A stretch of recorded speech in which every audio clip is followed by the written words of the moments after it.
Setelah geng Sambo terbongkar, ini buzzer agak berkurang nih Pak. Karena saya kan pusat serangan buzzer.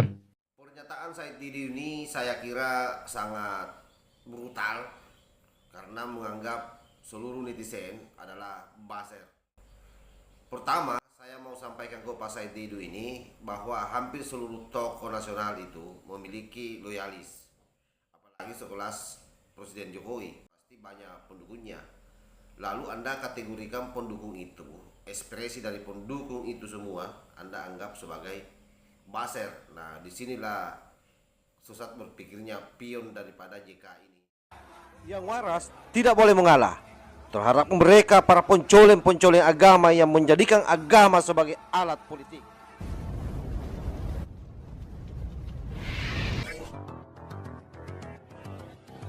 Assalamualaikum warahmatullahi wabarakatuh. Selamat pagi buat sahabat-sahabat semua se-Nusantara. Viral kembali video Said Didu bagaimana memberikan statement yang menyudutkan seluruh netizen, terutama netizen yang mencintai Pak Jokowi. Dianggapnya bahwa orang-orang yang selama ini membela Pak Jokowi adalah buzzer. Nah, ini salah satu rumus komunikasi daripada kadrun itu gampang kita tebak. Jadi seluruh orang-orang yang selalu memberikan tanggapan atau pelurusan terhadap tuduhan-tuduhan mereka terhadap istana, terhadap pemerintah kita, itu dianggapnya sebagai buzzer. Dia tidak tahu bahwa di negeri ini setiap orang yang memiliki nama besar, apalagi sekelas Pak Jokowi, pasti memiliki pendukung yang fanatik. Nah, pendukung-pendukung fanatik inilah yang kemudian setiap saat mengkantet seluruh pernyataan-pernyataan sesat dari orang-orang yang menginginkan Pak Jokowi ini terdegradasi di depan rakyatnya. Nah, oleh para kadrun dari berbagai level dan dari berbagai latar belakang yang memiliki memang kebencian terhadap pemerintah ini, kemudian menyematkan hal yang menurut saya sangat tidak masuk akal, yakni menuduh seluruh orang-orang yang membela NKRI sebagai buzzer.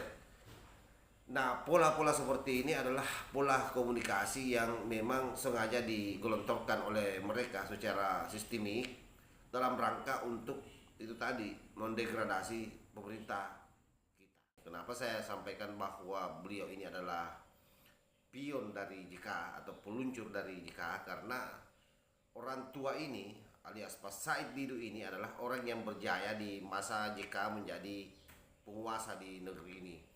Jadi sejak tahun 2005 ketika JK terpilih menjadi Wapres tahun 2004 di masa SBY, maka tahun 2005 itu orang ini kemudian diangkat menjadi Sekjen BUMN sampai tahun 2010. Jadi bayangkan itu, dan sepanjang tahun itu Pak Said Didu ini memiliki banyak jabatan, terutama di BUMN sebagai komisaris. Bisa dibayangkan berapa pundi-pundi uang yang dia dapatkan dari situ. Dan di sisi lain, dia adalah orang yang banyak menimbulkan masalah di setiap BUMN yang dia pimpin. Jadi sekali lagi bahwa orang ini adalah orang yang banyak bermanfaat, yang banyak menerima manfaat pada saat JK menjadi wakil presiden. Sehingga pada saat itu dia tidak pernah nyinyir. Nanti setelah berhenti dari sekretaris BUMN, lalu kemudian dia nyinyir ke pemerintah atau ke Pak Jokowi. Kenapa Said Didu dikenal sangat irit bicara saat jadi pejabat negara? Salah satu penyebabnya bisa ditebak, karena Said Didu terbilang suka merangkap banyak jabatan. Maklum saja, dengan merangkap banyak jabatan ini, Said Didu bisa mendapat gaji miliaran rupiah tiap tahun. Perlu dicatat, karir Said Didu sebagai PNS di BPPT, mendadak meroket sejak Jusuf Kalla menjadi wakil presiden di era pemerintahan SBY periode 2004 hingga 2009.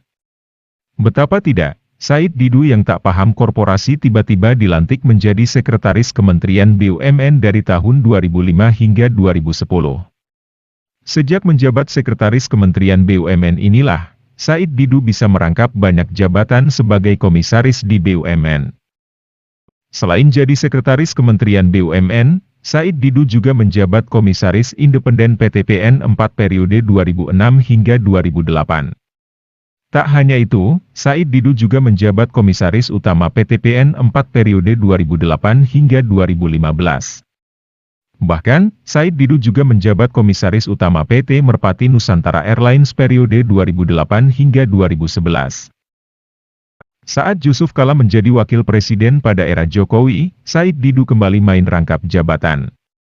Selain menjadi staf khusus Menteri ESDM Sudirman Said dari tahun 2014 hingga 2016, Said Didu juga merangkap jabatan Komisaris Utama PT PN 4 dan Komisaris PT Bukit Asam Tbk. Namun pada tahun 2015, Said Didu dicopot dari Komisaris Utama PT PN 4. Setelah itu, pada tahun 2018 Said Didu dicopot dari Komisaris PT Bukit Asam yang dijabatnya sejak 2015. Sejak itu, Said Didu kerap berkomentar nyinyir. Yang menyedihkan, selama Said Didu berkuasa di BUMN, ternyata banyak kasus mega korupsi di BUMN. Contohnya, ada korupsi di PT TPPI sebesar 37 triliun pada tahun 2009 hingga 2010. Selain itu, ada korupsi 16,8 triliun rupiah di Jiwasraya yang terjadi mulai 2008.